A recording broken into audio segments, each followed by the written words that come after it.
بعد فأعوذ بالله من الشيطان الرجيم بسم الله الرحمن الرحيم كتب عليكم إذا حضر أحدكم الموت إن ترك خيرا الوصية للوالدين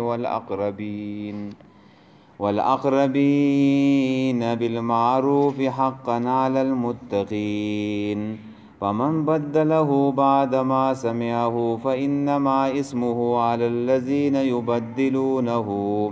إن الله سميع عليم فمن خاف من موص جنفا أو إثما فأصلح بينهم فلا إثم عليه إن الله غفور رحيم. پدې کې دا آیتونه د سورې بقرې دي. آیت نمبر دی 180 181 182. پدې کې څه مسله بیانېږي؟ پدې کې مسله د وصیت بیانېږي او دا یو جزئی مسله ده، خو د دین هم چې دنو قانون جوړیږي. مسله دا ده چې وصیت به چاته کې او چاته به نه کې، او وصیت بدلول چې دنو هغه جایز دی او که حرام دی. دا یو جزئی مسله ده او د دین قانون جوړیږي. قانون په کې دا دی تقسیم المال بالحکم الشرعیه،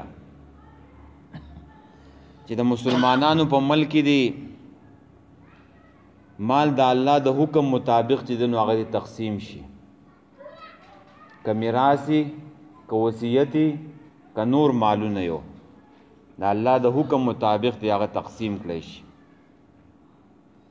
اقتصادي نظام چې دنو جوړول دي، اقتصادي نظام مدني ریاست ته کنه، مخکې به قانون د قصاص حکم وشو چې دا ناپس کيو. اوس په کې دویم قانون چې دنو هغه تقسیم المال بالحکم الشرعیه، چې مالونه د الله د حکم او د شرع مطابق چې دنو هغه تقسیم کيو. نو اقتصادي نظام جوړول دي، نو دا مسله به کې بیانېږي د وصیت. د مخکې سره ربط څه ده، مناسبت څه ده؟ نو مخکې د قصاص مسله بیان شو او ذکر شو، اغم قانونو او دام قانون ده چې دا مال دی تقسیم شي د الله د حکم مطابق. دوی مناسبت اداره چې مخکې د یینی حفاظت وشو، وز د مال حفاظت ذکر کی، د مال حفاظت دی وشي. او دا اسلام نه ده، دا دین چې راغلی دی نه د 15 خبرو د حفاظت لپاره راغلی دی. 15 خبرو یو پاغي کې دا ده چې د انسان عقل د حفاظت وشي، د عقل خراب نشي، انساني عقلو. ځکه اسلام پر نشو باندې پابندي لګیو، دا ولې دا عقل چې دنو خرابوي، چې د انسان عقل خراب نشي. بل چې دنو عزتو،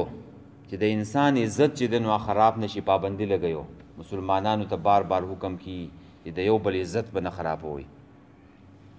او دریم پکې د نفس حفاظت ته، د جان حفاظت ته، چې ینه بچ دنو هغه به نه تو یو د دې د حفاظت لپاره اسلام راغلی. بل د مال حفاظت ته، چې د مال حفاظت ته وشي، بې زید چې دنو دا ونه لګي، په حرامو کې دي چې دنو دا ونه لګي، په ذل خرچي دي چې دنو هغه ونه شي. او بل چې دنو پنځم د دین حفاظت ته وشي، چې ستا به د الله سره یو تعلق یو هغه به جوړي چې هغه دې خراب نشي.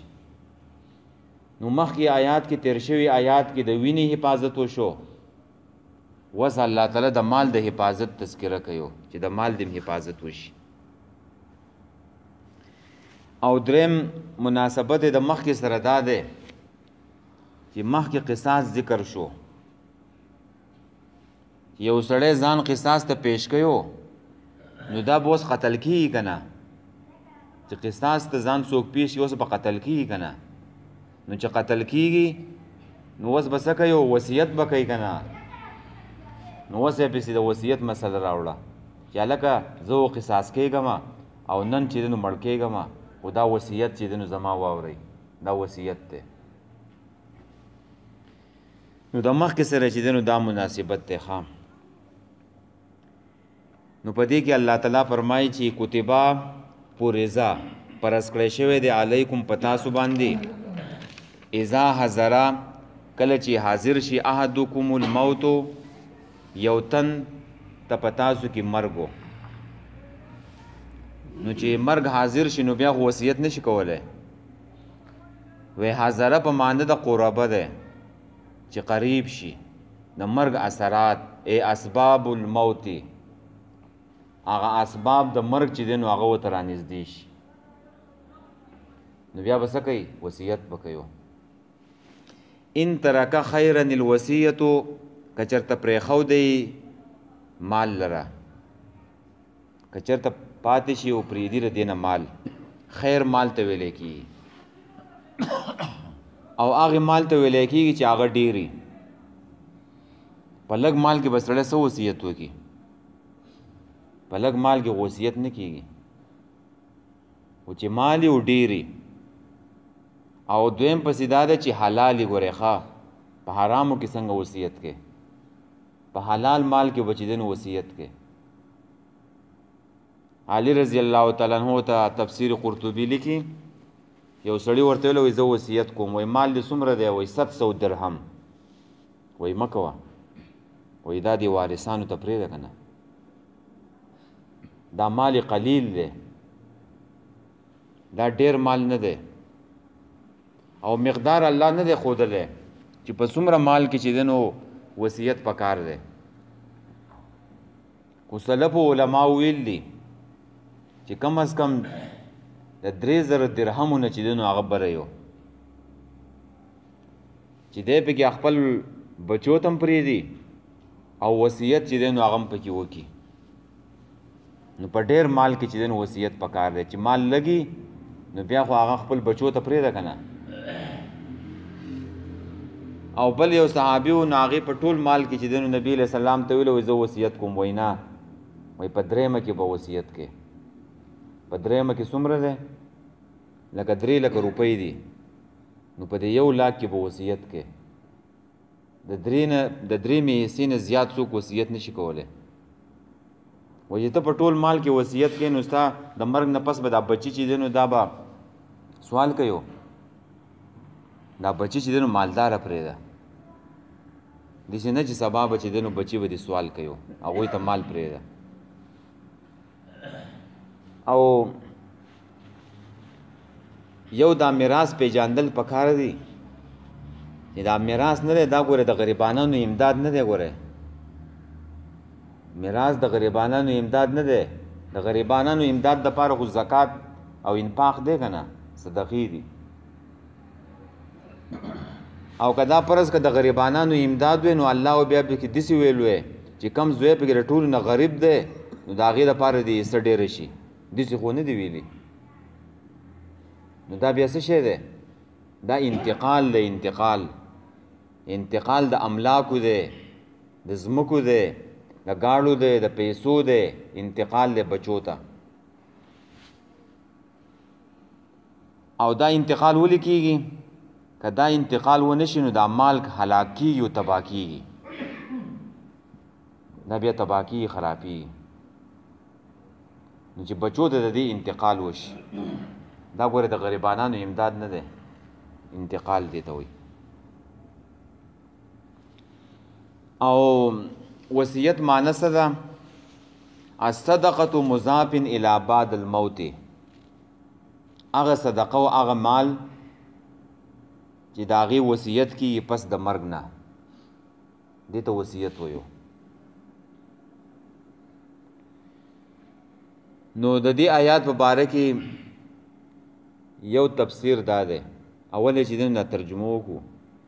ان ترک خیرا الوصیت که چېرته پرېښودلی پرېږدي مال لره نو الوصیت وصیت کول للوالدین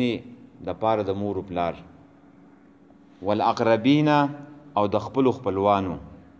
چې ډیر نږدې خپلوانی اقرب یو قریب دی قریب وای نږدې ته بل اقرب دی اقرب وای چې ډیر نږدې دی مړی ته چې دنو ډیر نږدې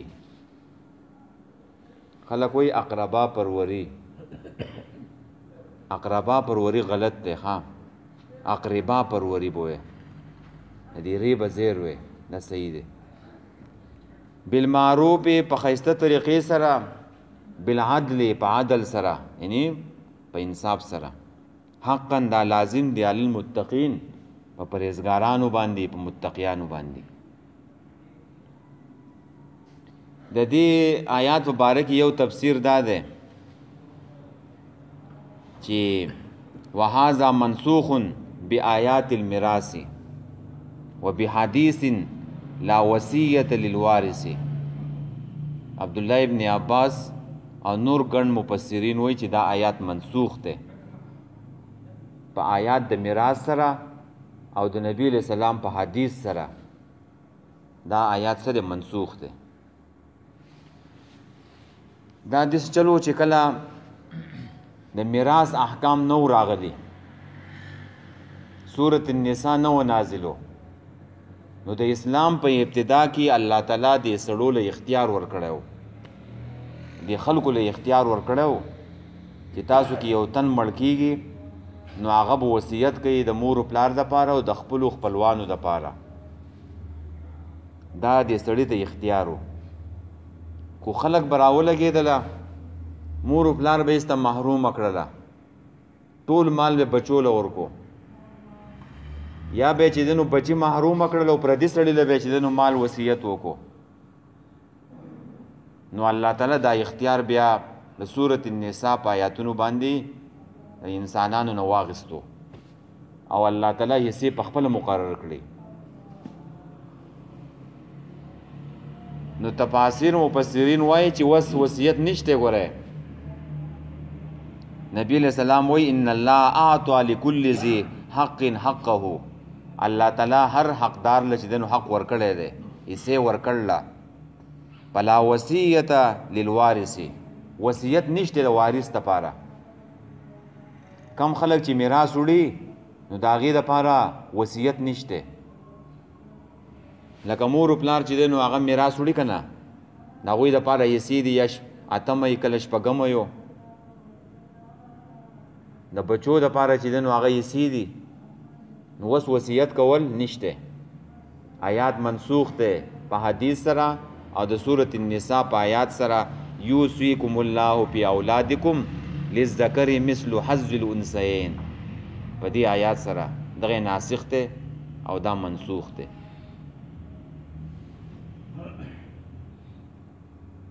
نور تفاسیر وایي دا آیات منسوخ نه دی په دې باندې اوس هم عمل کیږي دا مخکې چې ما کوم وویله نو هغوی وایي آیات منسوخ دی منسوخ دی ته وایي چې په حکم باندې عمل نه کیږي او تلاوت چې دی نو د هغې کیږي نور تفاسیر ګڼ تفاسیر وایي دا آیات منسوخ نه دی څنګه اوس هم د مور و پلار دپاره وصیت کولی شي که نه چې مور و پلار کافر یو سړی دی یو بچی دی مسلمان دی ایمان یې راوړی دی او مور و پلار ایمان نه دی راوړی کافر دی نو کافر د مسلمان نه میراث نشي وړی نو دا زوی به څه کوي دا به وصیت کوي د مور و پلار دپاره په درېیمه حصه کې احسان خو ورسره وشي که نه کافر د میراث نشي وړی خو احسان خو ورسره کولی شي که نه نو وصیت به چا دپاره وکړي د مور و پلار دپاره چې کافر یا هغه مور و پلار چې هغه غلامانی غلام چې دی نو مور و پلار نو هغه میراث نشي وړی ځکه هغه به پردي ملکي دي که ته هغه له میراث ورکې نو بل څوک یې اخلي مالک یې اخلي نو که د غلامانو د غلامانو دپاره چې دی نو هم وصیت چې دی نو هغه کیدی شي په درېیمه حصه کې او یا چې دنو نږدې خپلوان دي او وارثان نه دي، میراث نه وړي او نږدې خپلوان دي، نو د هغې دپاره هم چې دنو دا سړی وصیت کولی شي که نه. لکه اوس نوسی دی، نوسی خو یې څه نشته چې بچي یي، نو دا بچي د مړې ته او د پلار ته چې دنو زیات نږدې دي. نوسی خو لرې دي که نه، نوسی خو میراث نه وړي، نو د نوسی حصه پکې نشته. او خلکو په دې باندې اعتراض هم کړی و چې دا نوسی چې یتیمانانی، نوسی چې یتیمانانی، نو دې نیکه له پکار دي که نه چې دا په دې درېیمه حصه کې وصیت ورله وکړي که نه. نو دغه ځای کې اسلام دا مقرر کړل لکه نوسو دپاره چې نکاح ته په دې ماشومانو باندې زړه وسېځه، یتیمانان دي، هغه ستا هغه زوی چې دی نو هغه مړ دی او دا یتیمانان دي، دا به څه کوي؟ د دې خو په دې میراث کې حصه نشته، نو ته وصیت وکړه که نه په دې درېیمه کې، په دې درېیمه حصه کې وصیت ورله پکار دی چې وکړي. او حکومت به لازم کولی هم شي ګوره. او ډېرو مفسرینو ویلي وایي په دې نکاح باندې دا فرض دي چې د دې یتیمانانو دپاره چې دی نو وصیت وکړي په دې درېیمه حصه کې. نو په دې دو خبرو کې د آیات وسم باقی دی ګوره.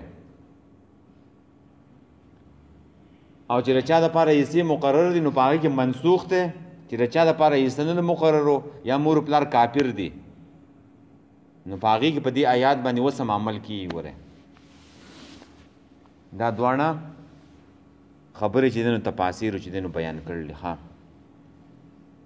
په دې باندې پوه شویو. نو دې ته وصیت وایي چې ډېر مال د سړي سره ورسره یو نو هغه په درېیمه حصه کې چې دی نو وصیت کوي. نو څو دپاره چې یتیمانانی یا که یتیمانان نه یو هم وله چې دی نو هم وله وصیت چې دی نو کولی شي. او چې د کمو خلکو دپاره حصه قرآن او صورت النساء مقرر کړله د هغې دپاره وصیت نشته. یو خو دا وصیت دی چې وصیت د مال دی، او بل دینی وصیت دی. ښه دینی وصیت په هر چا باندې لازم دی. د مال دا وصیت خو په هر چا باندې نشته، هغه سړی به کوي چې د هغې سره ډېر مال ورسره یو نو هغه به وصیت وکړي چې هلکه زما په دې مال کې چې دی نو د نوسو له دومره ورکوي او زما دا ترور چې دی نو هغې له پکې دومره ورکوي، دا وصیت به وکړي. او دینی وصیت نه دی، دا په هر چا لازم دی. سړی مړ کېږي، مرګ ورته حاضر شي نو دا وصیت به کوي چې هلکه زه مړ کېږم خو په دې دین باندې یو مضبوط پاتې شي، ګورې په قرآن باندې په سنت باندې یو مضبوط پاتې شي. لکه نبی علیہ السلام نم سمال خو نه و پاتې شوی، هغې دینی وصیت کړی دی چې په قرآن او په سنت باندې منګولې ولګویو او د مونځ خیال چې دی نو وساتیو. او یا دا وصیت هم کولی چې زامن یې اوس بیکاره دي او په دې میراث کې به اوس چې دی نو دا لوریانو له او خوریانو له حق به نه ورکوي، لوپران دي، چرسیان او بنګیان دي، نو قرآن حکم نه مني. نو دا د بچو ته هم دا وصیت کولی شي چې دا د ما د مرګ نه پس دا مال چې دی نو د قرآن او د صورت النساء مطابق د شریعت مطابق به دا تقسیم کوي، دا وکولی شي. او نور دینی وصیت چې دی نو هغه پکار دی، هر سړی پکار دی چې هغه وکړي خپلو بچو ته. په جومات کې چې دی نو حاضري کوئ، مونځ خیال وساتئ. او یا زما سره چې دی نو دا امانت دی، دا د پلانکي دی، دا به ورته حواله کوي، دا قرض دی د پلانکي، دا به ورته حواله کوي، دا کولی شي. او داسې وصیت مه کوئ چې هغه هسې ټوغ وصیت وي. تاسو ته ما ویلو ښکته د سمې کې یو سړی و نو هغه مړ کېدو نو خلکو ته ویلو بچو ته وصیت وکړو، وایي بچو وایي زه خو مړ کېږم خو تاسو ته وصیت کوم چې دا ګني نه دي، دا د مردان مل نه مه وړئ، دا یې 4 انې ارزان اخلي، او دا ګني چې دی د تخبایي مل نه وړئ هغې 4 انې ګران اخلي. نو دا هم اوس وصیت دی. هو کدا ته وم نه کې دا بچي به دا په خپل د پیسو د ګټلو چل وې زده کوي کنه چې په کم ځای کې مونږ ته پیدا ده دا بچو ته په خپل پته لګي وصیت و د دینی وصیت وکا زمان د مرګ نه پس په دین باندې مضبوط پاتې شي نو قرآن سره هم تعلقي د جمعات سره هم چې دینو تعلقي د گاوند چې دینو ښه خیال ساتیو د غریبانو سره چې دینو مدد کوي او دا خوریانی او دا صله رحمی دا چې دینو ګوره کټ نه کوي او دا وپالیو نو دا وصیت په هر چا لازم دی چې وکړي په دې پوه شویو مستقیمه که څه غوټه موټه جمع کړي نو هغه وصیت پکې کوه ها او ځکه چې بیا څوک بچا پسې وروستو څه نه کوي ګوره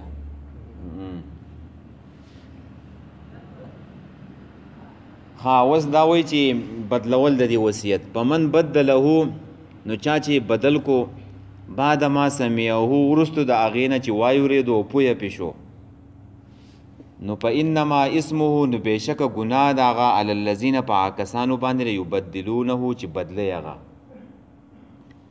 اوس یو سړی د مړکي وصیت یې وکړو چې زما په دې مال کې به 10,000 روپۍ چې دی نو زما دې ترور له ورکوي 10,000 روپیو یا که ډېرې 100 ځله ووایه 3 لکه ووایه 2 لکه ووایه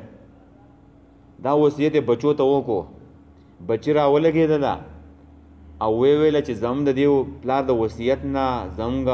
پلار چې زموږ ترور چې دی نو هغه نه ده خبر یا زموږ نوستي چې دی نو هغه نه دی خبر نه ورکوو نو وصیت یې بدل کو که نه یا پلار وصیت د 10,000 کړی او بچو وله 2,000 ورکړې نو دا یې بدل کو په دې کې دا مړی نه دی ګناهګار دا چا چې وصیت بدل کو دا ګوره ګناهګار دی ښه علی الذین په کسانو باندې یبدلونه چې بدلی دی وصیت لره ان الله بېشک الله پاک سمیع اوریدونکی دی علیم پوهه دی دا زوره نه ده ګوره ته څه وایې چې الله غافل دی زمانه نه دی خبر الله تعالی اوریدونکی دی او خبردار دی په من خافه څوک چې یریږي من موسن د وصیت کوونکي نه جنپن د اوړېدو د حق نه یو حنیفن دی یو جنپن دی حنیفن وای سیده بالکل په حق باندې مضبوط ولاړ او جنپن د هغې ضد دی جنپن وای اوړېدو ته چې واوړي جنپن هغې اوړېدو ته وای چې په جهالت سره واوړي ناپوهه یې په څه باندې نه پوهه صورت النساء نه ویلي په قرآن کې په دې 80 کاله کې په 80 کاله کې دې عمر تیر کو په دنیا کې قرآن یې زده نه کو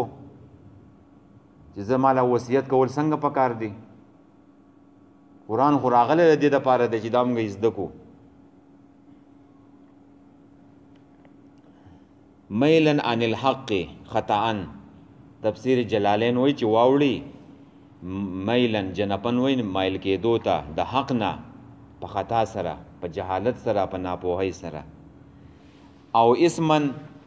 یا قصدن چې دی نو د وصیت وکړي د ګناه اسمن قصدن ته وایي نو په اصلح بینهم نو اصلاح به کوي د دې په دې منځ کې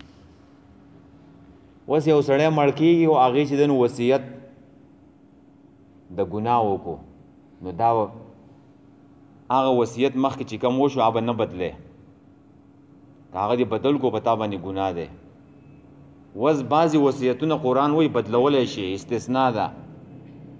هغه دا وصیت بدلولی شي چې یو سړی راولګي او هغه د ظلم او د ناانصافۍ وصیت وکړي لکه دا سړی ووایي چې هلکه زما د مشر زوی چې دی نو دا په ټایم شو د هغه مشر زوی او نور چې دی نو میراث به مړي اوس به د دې څه کوې دې ته خلک څه وایي مشرۍ حق ورته وایي که څه ورته وایو څه وشی مشرۍ ورته وایو او دا د مشر دی نو دا شته په اسلام کې که نشته دا صحیح نه دی دا به هله صحیح چې دا نور ورونه پرې راځي دا به هله صحیح چې دا نور ورونه پرې راځي که دا نور ورونه پرې راځي نه و نو دا ګوره دا وصیت به بدلیږي دا چې څوک عالم یې راوستو بیا وله چې دی نو حساب کولو دا وصیت بدلیو چې ورونه په څه باندې راضي او عقب ویو نو دا یې چې دی نو په خطایې سره وکړو دا بدلیږي او که دا ورونه پرې راضي وجو بس بیا صحیح ده بیا پکې څه ګناه نشته او اسمن د ګناه یې وکړو چې داسې هلکه د ګناه یې وکړو چې هلکه خویندو له چا حق نه دی ورکړی پښتانه چې دی نو حق ورکول پکې نشته نو دا یې د ګناه وکړو قصدن یې وکړو نو دا وصیت به هم بدلیږي ګورئ په دې باندې به عمل نه کیږي یا یې وویله چې هلکه د درېمې حصې نه چې دی نو زیات وصیت وکړو د درېمې حصې نه که زیات وکړو هغه هم بدلیږي البته که په دې درېمې حصې کې د دې درېمې حصې نه که زیات وصیت وکړي چې دا ورونه پرې راځي نو بیا هم ګورئ صحیح ده خو که د درېمې حصې کې وصیت د هغې نه زیات وکړو او ورونه پرې نه راځي نو دا وصیت به هم بدلیږي ګورئ که ورونه پرې راځي و د درېمې حصې نه زیات بیا خو صحیح ده نور دې له په دې درېمه حصه کې دننه وصیت پکار دی او بله که د ګناه وکړو هلکه زه خو مړ کېږم او زما په دې پیسو باندې په دې مال کې به سنیما جوړه کړو بل څه د ګناه وصیت یې وکړو زما په قبر باندې هلکه ګمبد به جوړ کړو او په ما پسې یو ماښامي کویو او په ما پسې بدعتونه چې دی نو کویو دا وصیت یې بدلیږي ګورئ دا ناروا وصیت دی دا به نه منعودی کېږي پوه شویو نو پلا اسم علیه په دې سړي ګناه نشته دا چا چې وصیت بدل کو د ګناه وصیت یې چې دی نو نیکۍ طرف ته واړو صحیح طریقې ته واړو